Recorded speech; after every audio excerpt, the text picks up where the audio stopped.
আসসালামু আলাইকুম ওয়া রাহমাতুল্লাহ। আমি জান্নাতুল ফেরদৌস। সবাই কেমন আছেন? আজকে আমি তোমাদের শিখাবো শিশুদের রমজানে 5টি করণীয় কাজ। আধো আধো রোজা রাখা। ছোটরা পুরো দিন না পারলেও দুপুর পর্যন্ত পাখি রোজা রেখে অভ্যাস করা।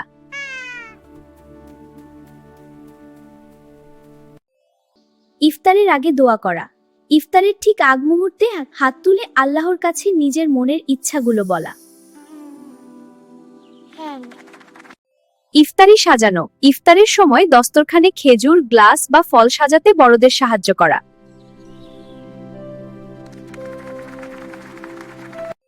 আম্মুর সাথে সেহরি খাওয়া। কষ্ট হলেও সেহরিতে ঘুম থেকে ওঠা, কারণ সেহরি খাওয়া অনেক বরকতের কাজ।